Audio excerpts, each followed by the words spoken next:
the field tests are kind of like, if we had to kind of summarize, like I would say Yeah. 95% of the athletes out there, the coaches out there, are probably limited to field Oh yeah. tests. Obviously, in a perfect world, yeah, like it'd be doing the laboratory Yeah. testing and this and that, right? And probably for many of them, it is those field tests. I love that label, field tests. I just think that's a great way to kind of describe Yeah. it, because again, like I think that puts into context, or that's what every or all these coaches out there who, again, like we all have this beautiful machine that some like, some despise, but it's called an erg, right? Like, Yeah. and it's this great machine that allows us to get on demand feedback for Hmm. specific performances. And Yeah. talking about those field tests and some of the areas that I really, again, like at the elite, right? You see it on Instagram with the US national team, right? They're doing the testing, the lab testing and all that, Hmm. right? They have that capacity, and rightfully so, because they're trying to do the highest of the highs, right? Obviously you described a little bit of the lab testing that you were doing, with the Yeah. US rowing athletes, right? But again, there's that majority who are the field tests. And Right. also, I think it's also one alternative where we kind of get back to taking the science out of some things and just kind of sticking to Hmm. practicality a little bit, where it's like, hey, like, don't over complicate training, Yeah. like here's what we can do. And describe a little bit more about like the field tests and creating some Hmm. structure around, again, like the easy one is 2K testing, but you said, watts testing or 6K testing and Right. some of those different things. Describe a little bit about that process and how coaches and athletes can get guidelines, because there's nothing perfect about it, Yeah. right? But Right. guidelines, Hmm. to structure their training.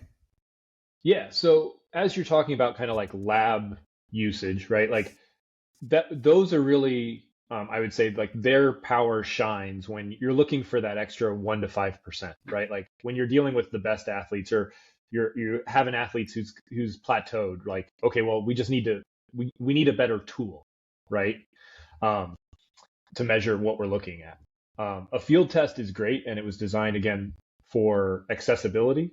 The nice thing about a field test also is depending on which ones you're using, like you can also use that, and we might get to this eventually, is like, and talking about it here is like, how do we monitor our progress, or how do we, monitor our athlete is training at the right level, they're not overtrained or undertrained, things like that. Those field tests are great because at the end of the day, they're kind of like a practice, right? Like they're a practice session, right? Um, and so depending on when you use them, how you use them, like you could literally, when used the right way, you could use it multiple times throughout a season, and it's now your check-in point. It's not even like a test per se; it's a check-in point. Um, and you know, any uh, I would say like anything that is reproducible, like even your 5 by 5 minutes could be a field test of sorts, right? Like it's, as long as it's reproducible, you're maintaining a certain rigor that it's done relatively the same way every time. Like you can use it as your check-in. Um, and then when you talk about the different types of field tests, we're really like, that's where the design of those field tests come from a steep basis in science. Like we know that the phosphocreatine system, like the high power output, it lasts only about 5 to 10 seconds, right? Well, that's a peak watt test, right? Like that's 7 strokes, if that. Um, we know that is like glycolysis and anaerobic metabolism. Like that's going to be your, you know, 30 seconds to like 90 seconds power window, right? And so that's your peak 1 minute test, right? Like that's how hard can you go for a minute? Like that's your anaerobic capacity, if you will. Then you have things like VO2 max, right? And that's kind of like your bread and butter 2K, right? Like it's five, it's 6 minutes, 7 minutes, or however long it is. Like, in an eight, it'd be like 5 minutes, but like we're dealing with a range of like 5 to 8 minutes. That's probably about the ceiling of like absolute maximum oxygen consumption that you can maintain for that duration, right? Like having to do it longer than that, you're going to see power output start to drop, and you're going to start to rely on different uh, energy systems. So, again, good field test, somewhere around 5 minutes, like 5 to 2K length.